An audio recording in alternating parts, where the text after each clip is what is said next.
Hello student, good morning. आणि या ठिकाणी आज आपण सेकंड जे चॅप्टर आहे ते स्टार्ट करणार आहोत. ठीक आहे. हां, सेकंड चॅप्टर स्टार्ट करण्याच्या अगोदर फर्स्ट चॅप्टरमध्ये आपण काय काय पाहिलं ते एकदा जाणून घेऊ. ठीक आहे.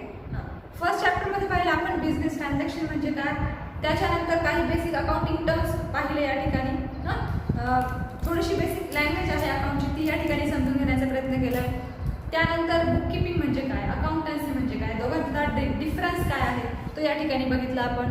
बुककीपिंगचे अकाउंटन्सीचे फीचर्स, इम्पॉर्टन्स, काही लिमिटेशन्स वगैरे ते या ठिकाणी आपण डिस्कस केले होते. ठीक आहे. आता यानंतर सेकंड जो चॅप्टर आहे आपला meaning and fundamental of double entry bookkeeping system, second chapter. ठीक आहे. तो आज आपण या ठिकाणी स्टार्ट करणार. सेकंड चॅप्टर स्टार्ट करण्याच्या अगोदर सेकंड चॅप्टरची सुद्धा काही थेरी आहे ती या ठिकाणी आज आपण बघणार आहोत. सेकंड चॅप्टरची थोडीशी थेरी, बेसिक काही टर्म्स आहे, काही गोष्टी आहेत त्या जाणून घेणार आहोत. फर्स्ट आणि सेकंड हे दोन चॅप्टर जे आहेत ते फक्त इंट्रोडक्शन आहे. त्यामध्ये अकाउंटन्सीचं इंट्रोडक्शन तुम्हाला या ठिकाणी दिलं आहे. प्रॅक्टिकली प्रॉब्लेम आपण हळूहळू स्टार्ट करणार आहोत. ठीक आहे.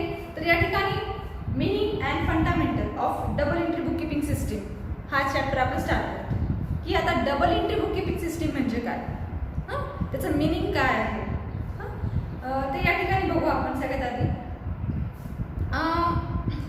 डबल एंट्री बुककीपिंग सिस्टीम म्हणजे काय, तर या ठिकाणी हे बघा, कोणतेही बिझनेस ट्रान्झॅक्शन जे आहे ते आपण रेकॉर्ड करतो. त्याच्या दोन सिस्टीम आहेत. बिझनेस ट्रान्झॅक्शन म्हणजे व्यवहार कोणताही तो आपण रेकॉर्ड करतो. त्याचं काय दोन टाईप्स आहेत त्याच्यात. ते जे काही बिझनेस ट्रान्झॅक्शन आहे ते दोन टाईप्स आहेत त्याचे, सिंगल एंट्री सिस्टीम आणि डबल एंट्री सिस्टीम. कोणकोणते, single entry system and double entry system. आणि या ठिकाणी अकाउंटमध्ये फक्त आणि फक्त डबल एंट्री बुककीपिंग सिस्टीमचाच अभ्यास करणार आहोत या ठिकाणी. सिंगल एंट्री सिस्टीमचा कुठेही आपण वापर करणार नाही आहोत. सिंगल एंट्री सिस्टीम ही जी आहे ती प्रायमरी स्टेज आहे असं म्हटलं तरी चालेल. त्याचा सहसा जास्त यूज होत नाही. आपण अकाउंटन्सीमध्ये जे काही ट्रान्झॅक्शन रेकॉर्ड करतो सिस्टमॅटिक प्रोसेसमध्ये ते सगळे आपण कोणत्या बेसवर रेकॉर्ड करत असतो, डबल एंट्री बुककीपिंग सिस्टीममध्ये. आणि आता डबल एंट्री बुककीपिंग सिस्टीम म्हणजे काय ते या ठिकाणी बघणार आहोत. की तुमची ही जी काही अकाउंटिंगची जी काही प्रोसेस आहे, हा जो काही अकाउंटिंगचा जो काही सिलेबस आहे तुमचा, तो पूर्ण कशावर डिपेंड आहे, डबल एंट्री बुककीपिंग सिस्टीम.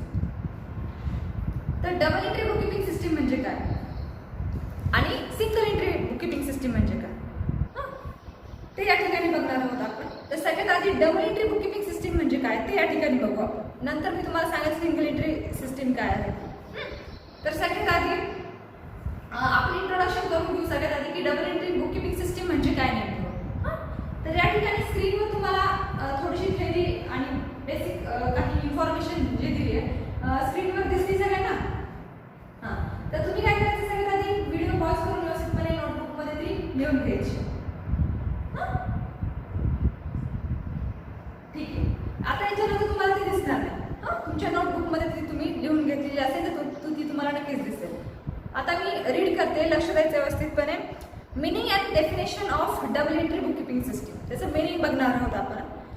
काय सांगितलंय बघा नोटबुकमध्ये तुमच्या, double entry bookkeeping system is the most scientific method of the recording of monetary transaction in the books of account. Double entry bookkeeping system काय प्रकारची एक सिस्टमॅटिक प्रोसेस आहे, पद्धत आहे की जी is the most scientific method. ती काय सायंटिफिक मेथड आहे, एक वैज्ञानिक पद्धत आहे. काय bookkeeping system, double entry bookkeeping system काय एक सायंटिफिक मेथड आहे, वैज्ञानिक एक मेथड आहे, पद्धत आहे. काय तर बिझनेस ट्रान्झॅक्शन, व्यवसायामध्ये जे काही व्यवहार होतात ते रेकॉर्ड करण्याची एक काय सिस्टमॅटिक प्रोसेस आहे डबल एंट्री बुककीपिंग सिस्टीम. त्याच्यानंतर काय सांगितलं आहे बघा, this system owes its origin to Italian merchant Luca de Barbo Pacioli on 10th November 1494 and this day is celebrated as International Accounting Day. आता ही जी काही सिस्टीम आहे double entry bookkeeping system ही कोणी अस्तित्वात आणली, याचा निर्माण कोणी केल्याचा यूज म्हणजे सगळ्यात आधी शोधून कोणी काढली ही, तर इटालियन मर्चंट जो होता लुका द बार्बो पॉसिओ, ठीक आहे, त्याने शोधून काढली. कधी शोधून काढली? 10 नोव्हेंबर 1494 मध्ये. जवळपास 500 वर्षापूर्वी त्यांनी काय केली? ही सिस्टीम जी होती ती त्यांनी शोधून काढली. ठीक आहे. त्याचे इंट्रोडक्शन जे आहे, त्याची ओळख जी आहे ती जगाला करून दिली, लुका द बार्बोपोसियर. ठीक आहे. आणि कधी करून दिले त्यांनी? 10 नोव्हेंबर 1494 मध्ये. आणि हा जो दिवस आहे कोणता? 10 नोव्हेंबर. हा जो डे आहे हा इंटरनॅशनल अकाउंटिंग डे म्हणून सेलिब्रेट केला जातो. त्यानंतर काय सांगितलं बघा? This system of book keeping is based the facts that there are two aspects of every business transaction. या ठिकाणी काय सांगितलं आहे की ही जी काही सिस्टीम आहे, double entry book keeping system, कशावर बेस्ड आहे? त्याचे 2 ॲक्सेप्ट्स आहेत. 2 त्या ठिकाणी त्याचा इफेक्ट होतो डबल एंट्री बुक कीपिंग सिस्टीमचा. प्रत्येक बिझनेस ट्रान्झॅक्शन जे करतो आपण त्याचा 2 ठिकाणी उल्लेख केला जातो. There are 2 aspects of every business transaction. Every business transaction involves 2 person, 2 accounts or 2 parties. प्रत्येक बिझनेस ट्रान्झॅक्शन मध्ये 2 पार्टीज, 2 अकाउंट, 2 पर्सन जे आहेत ते इन्व्हॉल्व असतात. बरोबर? कशा प्रकारे? मला सांगा की एखादं ट्रान्झॅक्शन म्हणजे काय? तर व्यवहार. कोणताही व्यवहार करताना त्यात 2 पर्सन, 2 अकाउंट्स, 2 पार्टी इन्व्हॉल्व असतात. बरोबर? कसं काय? हे बघा, मी म्हणते की मी एखादी वस्तू खरेदी करते, परचेस करते, तर त्याच्या बदल्यात मला काहीतरी पे करावं लागणार की नाही? म्हणजे मी एका हाताने एक वस्तू घेते तर दुसऱ्या हाताने समोरच्या व्यक्तीला कॅश पे करते. म्हणजे ज्यावेळेस मी एक वस्तू घेते त्याच्या बदल्यात मला काहीतरी द्यावं लागणार. म्हणजे या ठिकाणी 2 ॲक्सेप्ट झाले की नाही? हे एक ट्रान्झॅक्शन झालं. एखादी वस्तू मी खरेदी केली तर त्या ठिकाणी मी ज्यावेळेस वस्तू परचेस करते, खरेदी करते, ती वस्तू मला भेटते आणि त्याच्या बदल्यात मी समोरच्या व्यक्तीला जे काही देते, म्हणजे एका हाताने मी घेते तर एका हाताने देते. म्हणजे प्रत्येक ट्रान्झॅक्शनमध्ये, प्रत्येक व्यवहारामध्ये त्याचे काय असतात? 2 ॲक्सेप्ट्स असतात की ज्यावेळेस मी काहीतरी घेते त्याच्या बदल्यात मला काहीतरी द्यावं लागणार. बरोबर? किंवा मी ज्यावेळेस काहीतरी देते त्याच्या बदल्यात काहीतरी मला मिळणार. मी जर एखादी वस्तूची विक्री करते तर मी ती वस्तू समोरच्या व्यक्तीला देणार आणि त्याच्याकडून काय घेणार? कॅश घेणार. किंवा मी एखादी वस्तू परचेस करते त्याच्या बदल्यात समोरच्या व्यक्तीला काय करणार? कॅश देणार. म्हणजे कोणतंही ट्रान्झॅक्शन करताना, कोणताही व्यवहार करताना त्याचे 2 ॲक्सेप्ट्स असतात. 2 ॲक्सेप्ट्स असतात. त्यामध्ये 2 पर्सन, 2 अकाउंट्स किंवा मग 2 पार्टीज, 2 पार्टीज, 2 अकाउंट किंवा 2 पर्सन जे आहेत ते इन्व्हॉल्व असतात. त्याच्यानंतर काय सांगितलंय बघा? Transaction involves 2 person, 2 accounts, parties where is one is the receiver of the person of accounts or parties, where one is the receiver of the benefits and other is the giver for the benefit. त्यापैकी एक जो व्यक्ती आहे, एक person जो आहे तो receive करणारा असतो, ज्याला की ती वस्तू भेटती, त्या वस्तूचा तो लाभ घेतो. तो दुसरा कोण असतो? त्याला ती सर्व्हिस असेल, ती वस्तू असेल, प्रोव्हाइड करत असतो. एक घेत असतो तो दुसरा काय करत असतो? त्याला प्रोव्हाइड, ती वस्तू त्याला देत असतो, प्रोव्हाइड करत असतो. If sometime comes into the business, something goes out from the business. बऱ्याच वेळेस काय होतं? काही वेळा बिझनेसमध्ये काही वस्तू येत असतं तर बिझनेसमधून काही वस्तू जातात असतात. ठीक आहे. किंवा मग बिझनेसमधून काहीतरी आपण घेत असतो तर त्याच्याबद्दल बिझनेसमध्ये काहीतरी इन्व्हेस्ट सुद्धा करत असतो. ठीक आहे. किंवा देतही असतो बिझनेसला. त्यानंतर काय सांगितलंय? Recording of 2 aspects of monetary transaction in the books of account in the terms of debit and credit. आता हे जे काही ट्रान्झॅक्शन रेकॉर्ड करतो आपण, कोणते ट्रान्झॅक्शन रेकॉर्ड करतो? अकाउंटन्सीमध्ये फक्त आणि फक्त मॉनिटरी ट्रान्झॅक्शनच या ठिकाणी रेकॉर्ड करतो.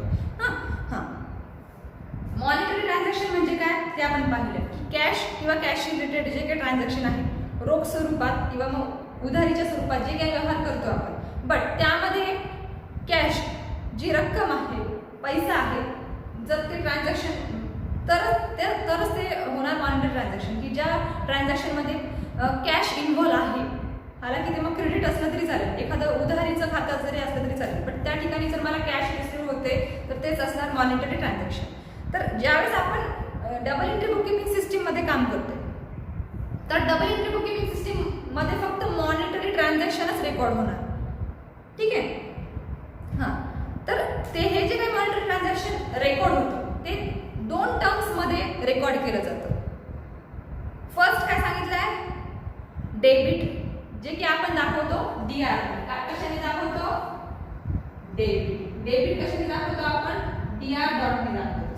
ठीक आहे. आणि सेकंड काय? क्रेडिट. ते आपण CR डॉटने दाखवतो. ठीक आहे. डेबिटला DR डॉटने दाखवणार, क्रेडिटला CR डॉटने दाखवणार. हे जे काही बिझनेस ट्रान्झॅक्शन मध्ये आपण मॉनिटरी ट्रान्झॅक्शन रेकॉर्ड करतो ते आपण दोन जे टर्म्स आहेत त्यामध्येच रेकॉर्ड करतो. कोणतं? डेबिट आणि क्रेडिट. DR आणि CR. तर आपण DR म्हणून दाखवतो, CR डॉट म्हणून दाखवतो. आणि त्यालाच आपण काय म्हणतो? Double entry bookkeeping system. आलं लक्षात? डबल एंट्री बुककीपिंग सिस्टीम म्हणजे काय? बिझनेस ट्रान्झॅक्शन मध्ये जे काही मॉनिटरी ट्रान्झॅक्शन आपण रेकॉर्ड करतो ते दोन टर्म्स मध्ये रेकॉर्ड करतो. कोणकोणते? डेबिट आणि क्रेडिट. या दोन टर्म्स मध्ये काय करत असतो आपण? ट्रान्झॅक्शन आहे, व्यवहार जे आहे त्याची नोंद करत असतो किंवा मग रेकॉर्ड करत असतो ते बिझनेस ट्रान्झॅक्शन. कोणतं? Monetary transaction. आणि ते कोणत्या पद्धतीने रेकॉर्ड करतो आपण? डेबिट आणि क्रेडिट. आणि त्यालाच आपण काय म्हणतो? Single entry bookkeeping system. ठीक आहे. हां, त्याच्यानंतर काय सांगितलंय बघा. आता हे जे काय आपण डबल एंट्री बुककीपिंग सिस्टीम जी आहे ती रेकॉर्ड करतो, बरोबर? त्यामध्ये व्यवहार जे आहे व्यवहाराची नोंद करतो किंवा बिझनेस ट्रान्झॅक्शन रेकॉर्ड करतो. ठीक आहे. हां, आता हे जे काही बिझनेस ट्रान्झॅक्शन किंवा व्यवहार जे आहे त्याची नोंद मी माझ्या अकाउंटन्सीमध्ये, बुककीपिंगमध्ये, अकाउंटन्सीमध्ये करणार, बरोबर? हां, बट हे रेकॉर्ड जे आहे बिझनेस ट्रान्झॅक्शन व्यवहाराची जी काही नोंद मी माझ्या बुक्समध्ये करणार किंवा बुक्स ऑफ अकाउंट्समध्ये करणार, तर त्याचे सुद्धा काही रूल्स आहेत, काही रेग्युलेशन्स आहेत. त्यानुसारच मला ते जे काही व्यवहार आहे त्याची नोंद करावी लागते. ते रूल्स आता आपण या ठिकाणी बघणार आहोत. ठीक आहे. की कोणते रूल्स आहे की त्यानुसारच आपल्याला बिझनेस ट्रान्झॅक्शन मध्ये व्यवहाराची नोंद जी आहे ती आपल्याला करावी लागते या ठिकाणी. तर ते रूल्स कोणते आहेत ते आता याच्यानंतर आपण बघणार आहोत. तर ते रूल्स बघण्याच्या अगोदर हे जे काही रूल्स आहेत ते अकाउंटचे जे मेन टाइप्स आहेत, 3 टाइप्स. कोणकोणते? पर्सनल अकाउंट, रिअल अकाउंट आणि नॉमिनल अकाउंट. हे अकाउंटचे 3 टाइप्स आहेत. मी या ठिकाणी दाखवणार आहे तुम्हाला. ठीक आहे. तर हे जे काही अकाउंटचे मेन प्रकार आहेत, महत्त्वाचे अकाउंटचे किती प्रकार आहेत? 3 प्रकार आहेत. या तीनही अकाउंटचे वेगवेगळे काय आहे? रूल्स आहेत. तीनही अकाउंटचे काय वेगवेगळे रूल्स आहे आणि त्या रूल्सवरच हे जे काही बिझनेस ट्रान्झॅक्शन जे आहे ते डिपेंड आहे, बरोबर? हां, तर ते या ठिकाणी बघणार आहोत की अकाउंटचे मेन टाइप्स कोणकोणते आहेत ते सगळ्यात आधी बघणार आहोत, बरोबर? अकाउंटचे महत्त्वाचे प्रकार कोणकोणते आहेत किंवा अकाउंटचं वर्गीकरण कशा प्रकारे केलं गेले ते सगळ्यात आधी आपण या ठिकाणी बघणार आहोत. तर सगळ्यात आधी या ठिकाणी तुम्हाला साईडला, या साईडला एक चार्ट दिसतोय, बरोबर? दिसतोय ना सगळ्यांना?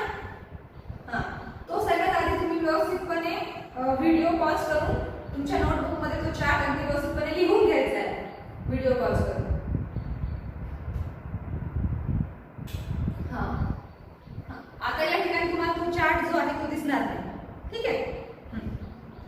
आता चार्ट तुम्हाला तुमच्या नोटबुक मध्ये बघायचा आहे या ठिकाणी. हां, नोटबुक मध्ये तुम्हाला दिसतोय चार्ट.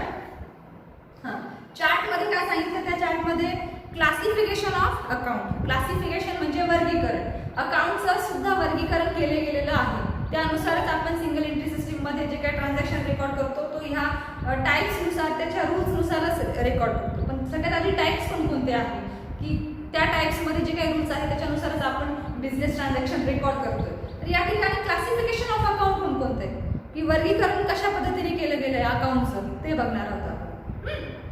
हां, सगळ्यात आधी अकाउंट म्हणजे काय ते बघू. तुम्हाला चार्ट मध्ये सगळ्यात आधी डेफिनेशन होती. अकाउंट म्हणजे काय? काय सांगितलंय बघा. An account is summarized record of transaction affecting one person, one kind of property or one class of gain or loss. Account म्हणजे काय? अकाउंट म्हणजे काय? Account is a summarise record of transaction. Business transaction मध्ये जे काही तुम्हाला summary दिली जाते, हां, जे काही ट्रान्झॅक्शन आहे त्याची समरी काढायची तुम्हाला. कशाच्या संदर्भात असते ती? एखाद्या प्रॉपर्टीशी किंवा एखाद्या पर्सनशी किंवा ज्या प्रमाणामध्ये ज्या एखाद्या गोष्टीमुळे तुम्हाला प्रॉफिट होतोय और लॉस होतोय त्याच्याशी रिलेटेड असते ते. हां, त्यालाच आपण म्हणतो अकाउंट.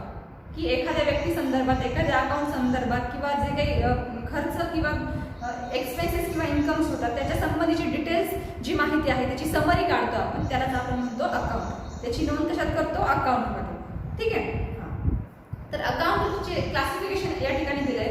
सगळ्यात महत्त्वाचे आणि मेन अकाउंटचे 2 प्रकार पडतात. महत्त्वाचे 2 प्रकार कोणकोणते सांगितले? पर्सनल अकाउंट आणि इम्पर्सनल अकाउंट. पर्सनल अकाउंट म्हणजे काय? वैयक्तिक खाते. त्याला काय म्हणतो मराठीत आपण? वैयक्तिक खाते. अकाउंटला खातं म्हणतो आपण. पर्सनल अकाउंट म्हणजे वैयक्तिक खाते आणि इम्पर्सनल म्हणजे अवैयक्तिक खाते, जे की पर्सनल नाही त्याला इम्पर्सनल अकाउंट्स आपण या ठिकाणी म्हणतो. तुम्हाला जर क्वेश्चन विचारला गेला थेअरीमध्ये क्लासिफिकेशन ऑफ अकाउंट्स जर विचारलं गेलं तर अशा प्रकारे तुम्हाला हा चार्ट एक्सप्लेन करणं गरजेचं आहे. बरोबर. त्याच्यानंतर बघा पुढे पर्सनल अकाउंटची सुद्धा या ठिकाणी 3 टाइप्स आहेत. सगळ्यात महत्त्वाचे 2 प्रकार आहे, पर्सनल अकाउंट आणि इम्पर्सनल अकाउंट. त्याच्यानंतर पर्सनल अकाउंटचे सुद्धा या ठिकाणी 3 प्रकार पडतात. कोणकोणते? फर्स्ट आहे नॅचरल पर्सनल अकाउंट, सेकंड आहे आर्टिफिशियल पर्सनल अकाउंट आणि third representative personal account. Natural personal account म्हणजे काय? की नैसर्गिक वैयक्तिक खातं त्याला आपण म्हणतो. की पर्सनल अकाउंट नॅचरल पर्सनल म्हणजे काय? की मी सपोज एक पर्सन आहे, एखादा पर्सन आहे XYZ जे कोणी असेल. खाली एक्झाम्पल दिलेले आहे तुम्हाला बघा. Sunita's account, Ashok account, Suhas account. हे काय नेम आहे? नेम ऑफ पर्सन दिले या ठिकाणी. की एखादा कोणताही व्यक्ती बँकेमध्ये गेला, त्यांनी जर अकाउंट ओपन केलं त्याचं किंवा मग त्याच्याच एखाद्या पर्सनच्या संदर्भात जे तुम्ही जे काही ट्रान्झॅक्शन जे आहे बिझनेस ट्रान्झॅक्शन रेकॉर्ड करताय, त्याची डिटेल्स माहिती ठेवताय, इन्फॉर्मेशन आहे तुमची त्याच्याकडे फायनान्शियल इन्फॉर्मेशन, तर त्याला आपण म्हणणार नॅचरल पर्सनल अकाउंट. आलं या ठिकाणी लक्षात. त्याच्यानंतर आर्टिफिशियल पर्सनल अकाउंट म्हणजे काय? तर आर्टिफिशियल पर्सनल अकाउंट जे आहे त्यामध्ये काय इन्क्लूड्स असतात? ऑर्गनायझेशन, असोसिएशन्स जे आहेत की ज्या म्हणजे कायद्यानुसार जे आहे त्याला मान्यता दिलेली आहे, अशा ऑर्गनायझेशन कोणकोणते असतात? शाळा असेल, कॉलेजेस असेल, एखादी बँक असेल, स्पोर्ट क्लब असेल. बरोबर. ह्या काय ऑर्गनायझेशन आहे, संस्था आहे. यांच्याशी निगडीत जर तुम्ही काही ट्रान्झॅक्शन व्यवहार जर करत असतात तर त्याचा समावेश कशात करणार? ते कशाशी रिलेटेड असणार आहे? Artificial personal अकाउंटशी. एक्झाम्पल दिले खाली बघा. पुणे म्युनिसिपल कॉर्पोरेशन अकाउंट, त्यानंतर Radhika sport club account, bank of India account. हे काय ऑर्गनायझेशन आहे, असोसिएशन्स आहे. त्यानंतर काय सांगितलंय? Representative personal account. रिप्रेझेंटेटिव्ह म्हणजे काय? व्यक्त करणे, रिप्रेझेंट करणे, व्यक्त करणे. काय काय पर्सनल अकाउंट्स आपण पर्सनल अकाउंटमध्ये काय रिप्रेझेंट करतो या ठिकाणी? तर खाली तुम्हाला दिलंय त्यांनी examples. Accounting expenses, outstanding expenses, असेल, प्रीपेड एक्सपेन्सेस असेल, इन्कम रिसिव्ड इन ॲडव्हान्स. आता याचा मिनिंग काय होतो? आउटस्टँडिंग एक्सपेन्सेस अकाउंट म्हणजे काय? सगळ्यात आधी आउटस्टँडिंग म्हणजे काय? बाकी असते. तुम्हाला जर लक्षात राहत असेल तर त्या ठिकाणी मराठीमध्ये मिनिंग लिहायचं आहे व्यवस्थितपणे. आउटस्टँडिंग म्हणजे काय? बाकी असते. मी तर म्हणते कंपल्सरी सगळ्यांनी मिनिंग लिहत जा सुरुवातीला, ज्यांना कळत नाही त्यांनी. ठीक आहे. आउटस्टँडिंग म्हणजे काय? बाकी असते. आउटस्टँडिंग एक्सपेन्सेस म्हणजे खर्च. की कसा आहे खर्च? तो आउटस्टँडिंग आहे, बाकी आहे, की जो मी पेड केलेला नाही. ठीक आहे. बिझनेसमध्ये असे बरेचसे एक्सपेन्सेस असतात की ते आपण बाकी ठेवतो, बऱ्याच वेळेस पेड करत नाही वेळेवर. बरोबर. उशीर होतो कधी कधी आपल्याला ते त्याचं पेमेंट करायला. त्यालाच आपण म्हणतो outstanding expenses. Outstanding expenses first लक्षात आले तुम्हाला काय असतात? आणि प्रीपेड एक्सपेन्सेस. प्रीपेड एक्सपेन्सेस म्हणजे काय? की जे ऑलरेडी मी पेड केले, ड्यू डेटच्या आत सुद्धा मी ते काय केलं? त्याचं पेमेंट दिलं. की पुढच्या वर्षीचं रेंट असेल किंवा पुढच्या महिन्यातलं जे काही रेंट असेल ते मी ह्याच महिन्यात पेड केलं. पुढच्या महिन्याचं रेंट जर मला द्यायचं असेल, एखाद्या ठिकाणचं, एखाद्या रूमचं असेल किंवा जी काही जागा घेतली मी किंवा एखाद्या ॲसेट संदर्भात जर मला काही रेंट द्यायचं असेल समोरच्या पर्सनला, पुढच्या महिन्यातलं पेमेंट मी आताच देते. तर त्याला काय म्हणणार? प्रीपेड. म्हणजे ऑलरेडी मी ते काय केलंय? पेड केलेले, त्याला म्हणणार प्रीपेड. ह्या 2 अगदी अपोजिट गोष्टी आहे. आउटस्टँडिंग म्हणजे माझा एक्सपेन्सेस पेड करायचा बाकी, तर प्रीपेड म्हणजे काय? की मी ऑलरेडी पेड केले. बिझनेसमध्ये बरेचसे असे एक्सपेन्सेस असतात, खर्च असतात की जे तुम्ही बऱ्याच वेळेस बाकी ठेवतात, आउटस्टँडिंग ठेवतात, की ज्याचं पेमेंट तुम्ही करत नाही. आणि असे बरेचसे एक्सपेन्सेस असतात की ते बऱ्याच वेळेस तुम्ही ऑलरेडी ड्यू डेटच्या आतच पेड करून टाकतात. तर हे सगळे एक्सपेन्सेस जे आहेत तर ते कशाशी रिलेटेड आहे? रिप्रेझेंटेटिव्ह पर्सनल अकाउंटशी. त्यानंतर काय सांगितलंय बघा. पर्सनल अकाउंटचे हे 3 टाइप्स आहेत. त्यानंतर आता इम्पर्सनल अकाउंट कोणतं आहे की जे की पर्सनल आहे, इम्पर्सनल आहे.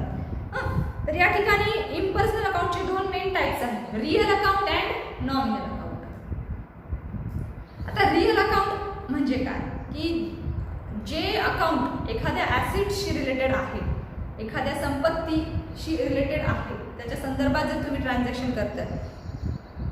ॲसेट्स म्हणजे कोणकोणत्या ते आपण प्रिव्हियस पिरियडमध्ये पाहिलं आहे. ॲसेट्स कोणकोणते असतात, ॲसेटचे सुद्धा दोन प्रकार असतात, current assets and fix assets. त्यामध्ये दोन्ही ज्या आहेत ते ॲसेट्स आहेत. या ॲसेट्सशी रिलेटेड जर तुम्ही कोणतेही ट्रान्झॅक्शन जर या ठिकाणी रेकॉर्ड करत असाल बिझनेसमध्ये, तर ते कशात मोडणार, रिअल अकाउंटमध्ये.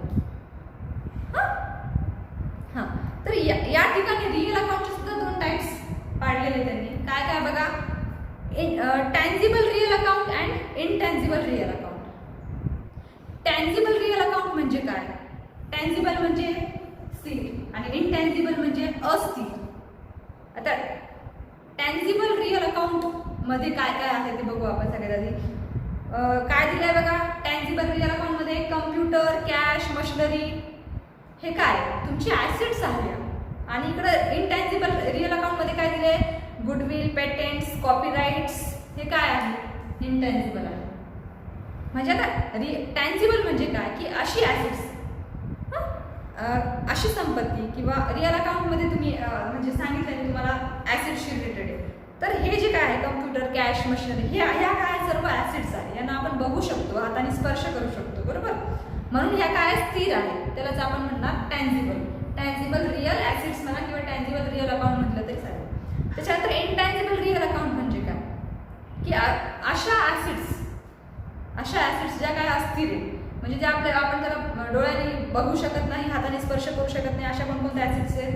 इनटँजिबल ॲसेट्स एकच आहे, कोणती ती गुडविल. गुडविल म्हणजे नावलौकिक. गुडविल म्हणजे काय आहे हे आपण पाहिलं व्यवस्थितपणे याच्या आधीच्या पिरियडमध्ये. तर गुडविल म्हणजे काय की नावलौकिक. बट ही गुडविल काय असते, प्रत्येक बिझनेसमॅनची सगळ्यात मोस्ट इम्पॉर्टंट ॲसेट्स असते, ठीक आहे. बट ती तुम्हाला दिसू शकत नाही, हाताने तुम्ही स्पर्श करू शकत नाही, बट ती काय तुमची सगळ्यात मेन जी आहे ती ॲसेट्स आहे, गुडविल. त्यानंतर काय सांगितलं, पेटेंट्स, शेअर्सचा भाग असतो हा एक पेटेंट्स सुद्धा. त्यानंतर काय सांगितलं, कॉपीराइट त्याला आपण म्हणतो मालकी हक्क, ठीक आहे. त्यानंतर काय आहे बघा, नॉमिनल अकाउंट. नॉमिनल अकाउंटमध्ये त्याचे सुद्धा दोन प्रकार या ठिकाणी दिले तुम्हाला, expenses and losses and income and gains. Expenses and losses आणि इन्कम अँड गेन्स म्हणजे काय, नॉमिनल अकाउंट जी आहे ती ते कशाशी रिलेटेड आहे, खर्च आणि उत्पन्न, बरोबर. मी बऱ्याच वेळेस जर काही कमवत असेल, मला इन्कम होतंय, एखादा बिझनेस स्टार्ट केल्यामुळे मला काय होतंय, इन्कम होतंय, मला प्रॉफिट होतोय, तर त्याच्याबरोबर मला काहीतरी एक्सपेन्सेस आहे, खर्च पण आहे बिझनेसमध्ये, जे की मला पेड करावं लागतंय, बरोबर. एखादा बिझनेस स्टार्ट करतो कोणत्या उद्देशाने, आपण प्रॉफिट मिळवण्याच्या उद्देशाने. बट ते बिझनेस ज्यावेळेस आपण स्टार्ट करतो तो बिझनेस, त्यावेळेस आपल्याला बरेचसे एक्सपेन्सेस असतात, खर्च असतात, ते पेड करावे लागतात. आता हे बिझनेसमध्ये जे काही उत्पन्न आणि खर्च संबंधी जे काही ट्रान्झॅक्शन तुम्ही रेकॉर्ड करतात ते कशात इन्व्हॉल्व होणार, नॉमिनल अकाउंट. कशामध्ये, नॉमिनल अकाउंट. तर फर्स्ट त्याचा टाइप्स कोणता आहे नॉमिनल अकाउंटचा, एक्सपेन्सेस अँड लॉसेस, खर्च आणि तोटा ज्याला आपण म्हणतो. की एखादं ट्रान्झॅक्शन मला खर्च होतोय, म्हणजे माझी कॅश काय होते, जाते की नाही. मला एखाद्या ठिकाणी कोणत्याही लहानातला लहान खर्च का होईना, जर मला तो पेड करावा लागत असेल तर माझी कॅश काय होते या ठिकाणी जाते, गोज आउट होते, जाते. तर या ठिकाणी मला लहानातला लहान काय एक्सपेन्सेस होईना, ज्यावेळेस मी तो पेड करते त्या ठिकाणी तो माझा एक म्हणजे छोट्यातला छोटा का होईना तो माझा लॉस असतो. याच्या अपोजिट काय सांगितलं, इन्कम अँड गेन्स. जर मला कोणत्याही कारणास्तव इन्कम होत असेल, रेंट रिसिव्ह होत असेल, माझी एखादी ॲसेट आहे त्याचं रेंट मला मिळतंय, जर कमिशन भेटतंय मला, किंवा मग डिव्हिडंड ज्याला आपण लाभांश आहे म्हणतो की तो जर मला मिळत असेल, तर ते जरी इन्कम अमाऊंट जरी कमी असली तरी ते काय माझं इन्कम आहे, म्हणजे तो माझा प्रॉफिट आहे या ठिकाणी, ठीक आहे. तर या ठिकाणी नॉमिनल अकाउंट म्हणजे काय लक्षात आलंय तुम्हाला. एक्झाम्पल दिले बघा, एक्सपेन्सेस अँड लॉसेसचे कोणकोणते, स्टेशनरी, परचेस, ॲडव्हर्टाइजमेंट. स्टेशनरी म्हणजे काय, स्टेशनरी जनरल तुम्हाला माहिती आहे स्टेशनरी काय असते. स्टेशनरी अकाउंट एक्सपेन्सेस आहे की बऱ्याच वेळेस तो सुद्धा तुम्हाला स्टेशनरीचा खर्च सुद्धा पेड करावा लागतो की नाही. त्यानंतर काय सांगितलंय, परचेस म्हणजे खरेदी खरेदी केल्यावर काय होतं तुमचं, तिथं या ठिकाणी एखादी वस्तू खरेदी करताय तर तुम्हाला त्याच्यावरची कॅश जी आहे ती पेड करावं लागणार आहे. म्हणजे त्या ठिकाणी काय झालं, तुम्हाला एक्सपेन्सेस होतोय, खर्च होतोय, बरोबर. हां, त्यानंतर ॲडव्हर्टाइजमेंट, जाहिरात, बरोबर. ॲडव्हर्टाइजमेंटचं जर एक्सपेन्सेस, आता तुम्ही बिझनेस करताय म्हणजे तुम्हाला त्याची ॲडव्हर्टाइजमेंट करावं लागणार. हां, मग तुम्हाला ॲडव्हर्टाइजमेंटचं सुद्धा एक्सपेन्सेस पेड करावं लागणार. हे सर्व बरेचसे एक्सपेन्सेस आहेत, ते कशात मोडतात, नॉमिनल अकाउंटमध्ये. हां, त्याच्यानंतर सेकंड टाईप जो आहे income and gains. Income and gains म्हणजे काय काय दिलं बघा सगळ्यात आधी, interest received, discount received, sales. आता इंटरेस्ट जर तुम्हाला रिसिव्ड होतोय, इंटरेस्ट म्हणजे काय, व्याज. एखादी अमाऊंट आहे बँकेमध्ये तुमची, त्याच्यावर जर तुम्हाला इंटरेस्ट भेटतोय तर ते काय तुमचं एक इन्कम आहे की नाही, सोर्स ऑफ इन्कम आहे की नाही. तर इंटरेस्ट रिसिव्ड असेल किंवा डिस्काउंट रिसिव्ड असेल. डिस्काउंट म्हणजे काय तुम्हाला माहिती, सूट ज्याला आपण म्हणतो. बऱ्याच वेळेस आपल्याला एखादी वस्तू खरेदी केल्यावर त्याच्यावर डिस्काउंट दिलं जातं, ते सुद्धा तुमचं इन्कम आहे प्रकारचं, ठीक आहे. हां, त्याच्यानंतर काय दिलं आहे, सेल्स. जसं की परचेस आहे, सेल सुद्धा आहे. एखादी वस्तू जर तुम्ही सेल करत असाल तर तुमची वस्तू जाणार, तुम्ही वस्तू विकताय, पण त्याच्यावरचं तुम्हाला काहीतरी कॅश रिसिव्ड होणार, म्हणजे सेल्स सुद्धा काय इन्कम आहे. आणि परचेस काय आहे, एक्सपेन्स, लॉस. तर या ठिकाणी व्यवस्थितपणे तुम्हाला हा चार्ट लक्षात आलेला आहे, यात अवघड असं काही नाही आहे.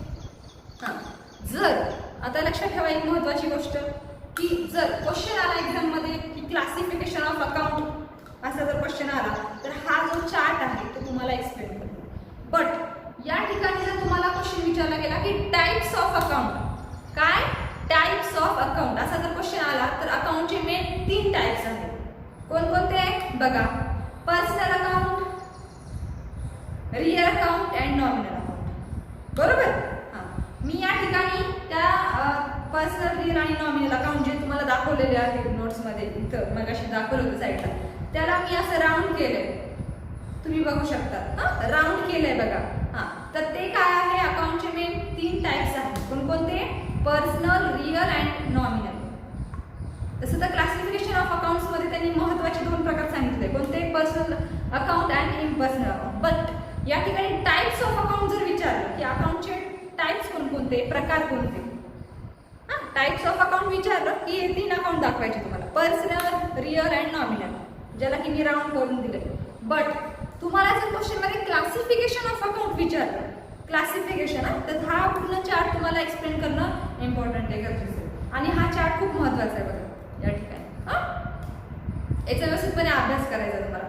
आणि हे जे काही 3 टाइप्स मी तुम्हाला सांगितले, कोणकोणते, personal account, real account and nominal account, ह्या टाइप्स ऑफ अकाउंट आहे. महत्त्वाचे 3 प्रकार आहे अकाउंटचे, आणि ह्या 3 प्रकाराचे 3 रूल्स जे आहेत सांगण्यात आलेले आहे, आणि ते आपण नेक्स्ट लेक्चरमध्ये बघणार आहोत, ठीक आहे.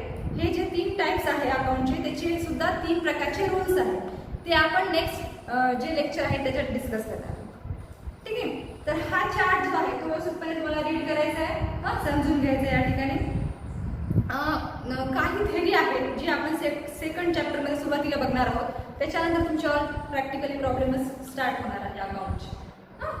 आणि हा जो काही मी चार्ट दिला आहे तुम्हाला, त्याचं एक्सप्लेनेशन आहे, त्या थेरीच्या नोट्स जे आहेत मी ते तुम्हाला क्लासमध्ये देणार आहे नंतर, ठीक आहे. थेरीच्या ज्या काही नोट्स आहेत ते एक्सप्लेन करून व्यवस्थित देणार आहे. आता हा चार्ट मी एक्सप्लेन केला, तुम्हाला समजून सांगितलं, बट त्याचं एक्सप्लेनेशन जे आहे त्या नोट्समध्ये देणार आहे व्यवस्थित, ठीक आहे. हां, so today we will stop here and remaining part we will be discussed tomorrow morning session.